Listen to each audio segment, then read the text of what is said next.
নমস্কার বন্ধুরা, আজ আমি আপনাদের কোনো রকম মশলা ছাড়া ডিম ভরা ট্যাংরা মাছ দিয়ে আলু বেগুন বড়ির একটা রেসিপি করে দেখাবো।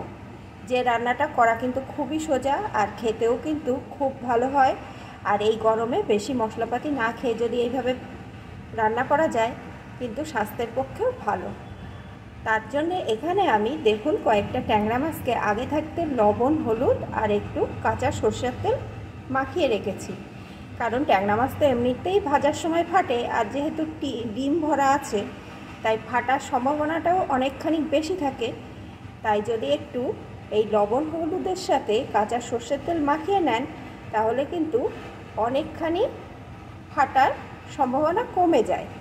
তাহলে আসুন বন্ধুরা, রেসিপিটি দেখার শুরুতে প্লিজ একটা লাইক দিয়ে দেখতে থাকুন।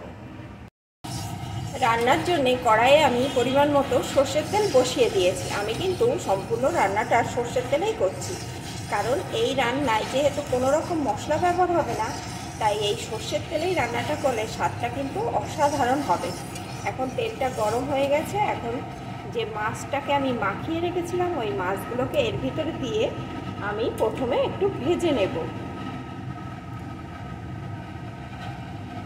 দেখুন বন্ধুরা, সব কটা ট্যাংরা মাছে কেমন ডিম ভরা। কয়েকটা মাছকে আমি দিয়ে দিলাম। এখন এই মাছগুলো আমি এপিট ওপিট করে একটু ভেজে নেব। দেখুন বন্ধুরা, যেহেতু কাঁচা সর্ষের তেল মাখিয়ে রেখেছিলাম তাই ট্যাংরা মাছগুলো কিন্তু ভাজার সময় ফাটছে না। তাহলে বন্ধুরা, মাছগুলো ভেজে আমি ফিরে আসছি। মাছগুলো আমার এপিট ওপিট করে লাল লাল করে ভেজে নেওয়া হয়ে গেছে। এখন মাছগুলোকে আমি তুলে নেব। তুলে নিয়ে বাকি মাছগুলো আমি একইভাবে ভেজে ফিরে আসছি। সব মাছগুলো আমি একইভাবে ভেজে তুলে নিয়েছি। এখন এই তেলের ভিতরে কয়েকটা বড়িকে ভেজে নেব। এই বড়িগুলো কিন্তু বিউলির ডালের। বেগুনের তরকারিতে কিন্তু এই বিউলির ডালের বড়িটাই ভালো যায়। এখন বড়িগুলো সুন্দর করে লাল লাল করে ভেজে নেব। অল্প আছে বড়িগুলো আমি সুন্দর করে ভেজে নিয়েছি। এখন বড়িগুলোকেও আমি তুলে নেব। এখন ফোড়নে দিয়ে দেব দুটো শুকনো লঙ্কা, একটু পাঁচ ফোড়ন। ফোড়নগুলোকে আমি প্রথমে একটু ভেজে নেব। ফোড়নগুলোকে ভেজে নিয়ে এর ভিতরে দিয়ে দেবো একটা পেঁয়াজ কুচি। পেঁয়াজ কুচিটাকে একটু ভেজে নেব।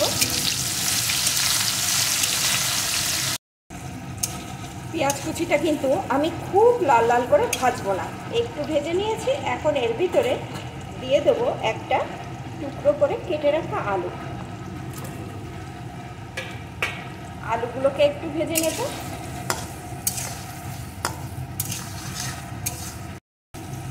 পেঁয়াজের সাথে আলুটাও আমি সুন্দর করে ভেজে নিয়েছি। এখন দিয়ে দেবো টুকরো করে কেটে রাখা বেগুন।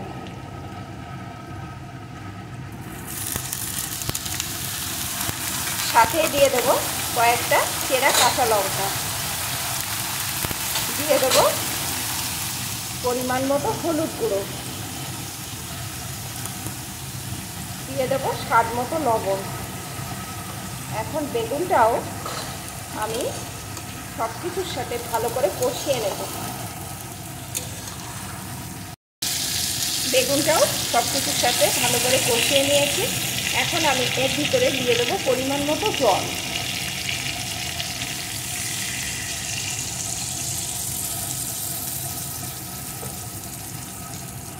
এখন এটা ফুটে ওঠা অবধি অপেক্ষা করব।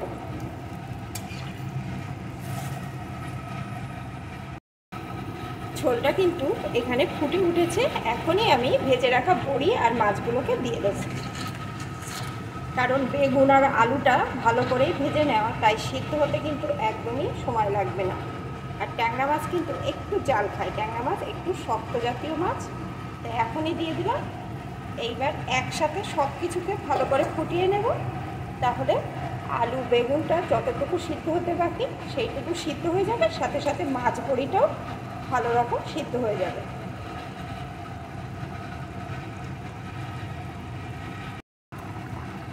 বেশ কিছুক্ষণ আমি এটা রান্না করে নিয়েছি। এখানে কিন্তু মাছ, আলু, বড়ি, বেগুন সব ভালো রকম সিদ্ধ হয়ে গেছে। আর যেহেতু আমি পাতলা ঝোল রাখবো তাই একটু ঝোল ঝোল থাকবে।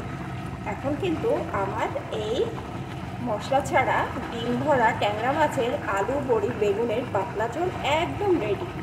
বন্ধুরা, রান্নাটা কিন্তু করা একদম সোজা আর একদম অল্প সময় রান্নাটা হয়ে যায়। খেতেও কিন্তু অসাধারণ হয়।